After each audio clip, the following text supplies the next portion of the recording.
what we should do is really to move them out. Magandang araw mga ka-aerial defense, may ibabahagi na naman ako sa inyo dahil ngayong araw na ito ay may bagay tayong pag-uusapan.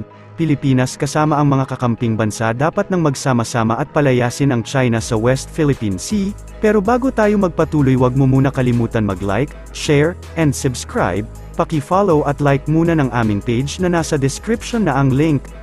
Dapat na pwersahin na ng Pilipinas at international community ang China na kumilos ng maayos at magtino sa West Philippine Sea, sinabi ni Defense Secretary Gilberto Teodoro Jr. nitong Biyernes ika-15 ng Desyembre. Well, naturally, it's a question of swarming tactics by China.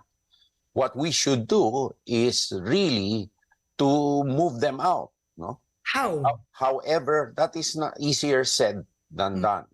So we can have several approaches to this. The first and foremost is really to show the world, no, and to pressure China into behaving like a responsible citizen of the world in this area. By the way, they're swarming in the West Philippine Sea.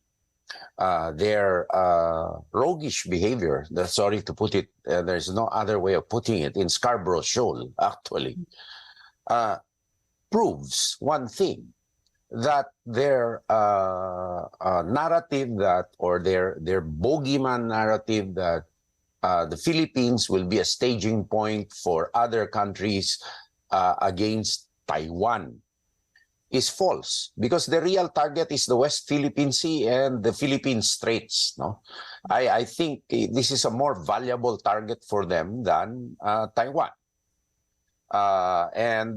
So it is a question for the whole world to be worried about, because if the South China Sea is constricted by China, then your supply chains are affected, international maritime order is affected, and for us in the Philippines, if we are not able to secure our exclusive economic zone, our existence as an archipelagic country under UNCLOS is imperiled. Our integrity as a country is imperiled. And worse, this exclusive economic zone is the patrimony of the country for our future generation sustainability.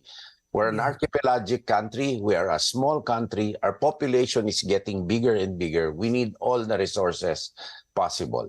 Now China, with its bullying tactics, is proving that you can only have these resources if you choose us to share them with you, which is illegal. Sabi ni Teodoro, ang China ay gumagamit ng swarming tactics sa exclusive economic zone ng bansa. Aniya, ang Pilipinas ay dapat na kumilos upang palayasin na ang mga barko ng China. Ang tugon na ito ni Teodoro ay matapos siyang tanungin tungkol sa presensya ng mga barko ng China sa Ayungin Shoal. Sinabi pa ng Defense Chief na ang bansa ay dapat na magpatuloy sa momentum nito ng proactive diplomacy at pakikilahok sa ibang like-minded countries sa rehiyon at labas ng rehiyon. Nang tanungin naman kung posibleng maangkin ng tuluyan ng China ang Ayungin Shoal, sabi ni Teodoro, ito ay theoretically possible. Naniniwala ito na sinusubukan ng China na baguhin ang United Nations Convention on the Law of the Sea at international law. Sinabi ni Defense Chief Gilberto Teodoro, noong Biyernes, na sinusubukan ng China na gawing sariling lawa ang buong West Philippine Sea, upang suportahan ang kanyang pahayag.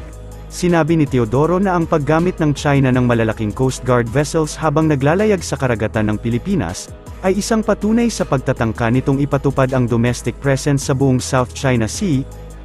The real reason to me is that China is trying to change unilaterally UNCLOS and international law by letting other countries submit, by the unilateral claim of the whole of the South China Sea as its internal waters. Meaning to say, it's converting the South China Sea into a lake of China, no?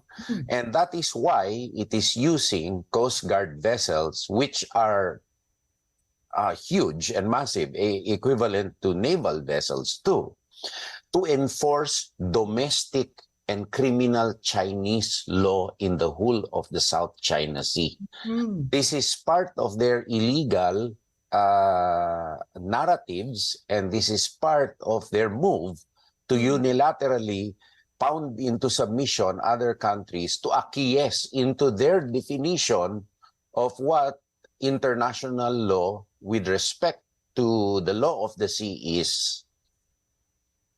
It translates into several things. More importantly, are concrete iterations of helping us in our capability upgrades so that we have a more robust defense system that is able to enforce our territorial jurisdiction and sovereignty. Secondly, also, it is more support on domain awareness so that we know what China is up to on that part of the territorial or the exclusive economic zone, rather, of the Philippines. And this does not go for the US only. Japan has also pitched in. We were the first recipient of official security assistance from Japan, with coastal radars being the first project.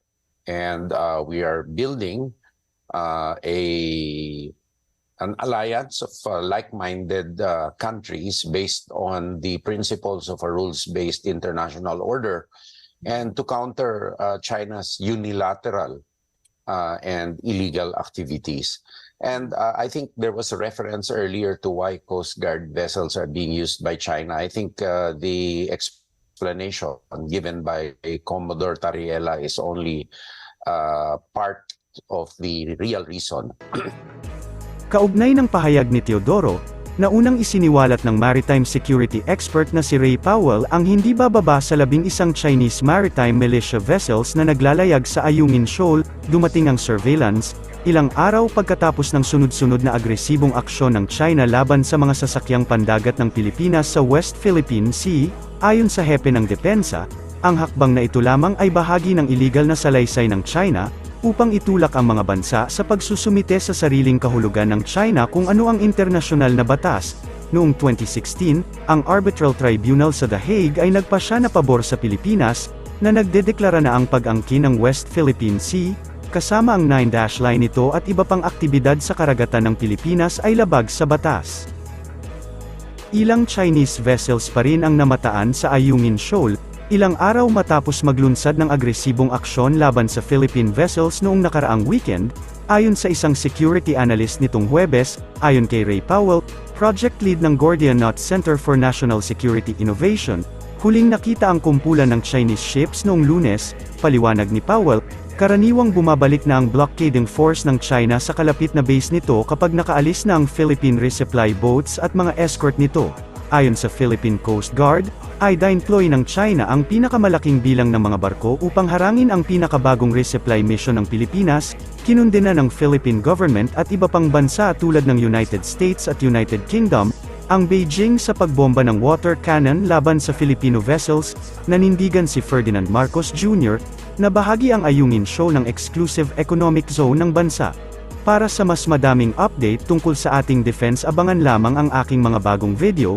Para naman sa mga gusto magpa-shoutout, mag-comment lamang po at share, paki-follow at like muna ng aming page na nasa description na ang link. Huwag mo na rin kalimutan mag-like, share, and subscribe. Pindutin mo na rin ang bell para updated kayo sa aking mga video. Maraming salamat po.